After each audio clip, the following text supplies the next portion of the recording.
India exports అమెరికాకి $78 billion గత సంవత్సరంలో చేసింది. అలాగే ఇంపోర్ట్స్ అమెరికా నుంచి ఇండియాకి ఇంపోర్ట్స్ సుమారుగా $42 బిలియన్.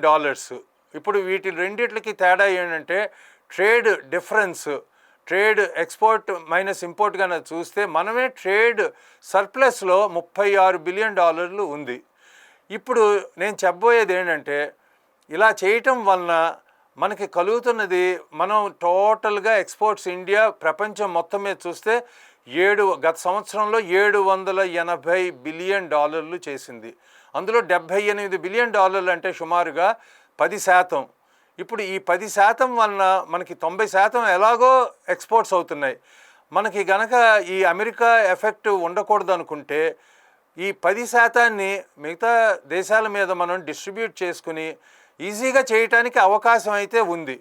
కానీ ఇక్కడ చెప్పేది ఏంటంటే అమెరికాకి చైనా మీద, ఇండియా మీద ఈ పన్నులు ఇంకా మిగతా దేశాల మీద కూడాను, ఇప్పుడు north Atlantic free trade agreement Mexico, Canada, America ఈ మూడిట్లకి ఉంది. కానీ వాటి మీద కూడా కెనడా మీద, మెక్సికో మీద కూడాను డ్యూటీలు 35% వరకు వేయటం వలన చాలా ఇబ్బంది అయింది. ఇప్పుడు ప్రత్యేకంగా ఇండియా గురించి నేను చెప్పదలుచుకున్నాను. ఈ $78 billion 10% of our total exports world వైడ్లో ఉన్నది మనం అడ్జస్ట్ చేయాలంటే వేరే దేశాల మీద అడ్జస్ట్ చేయడానికి చాలా వరకు అవకాశం ఉంటుంది. సో అమెరికాకి తెలుసుకోవాల్సింది ఏంటంటే మనల్ని ఇలాగ ఎక్కువగా ట్యాక్సులు వేయటం వలన వాళ్ళకే ఎక్కువ నష్టం ఇండియా కంటే.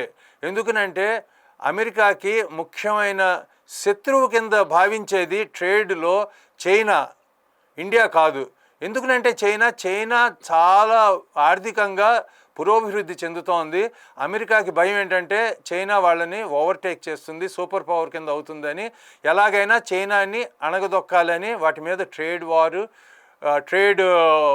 టారిఫ్ వారు ఇవన్నీ చేస్తోంది.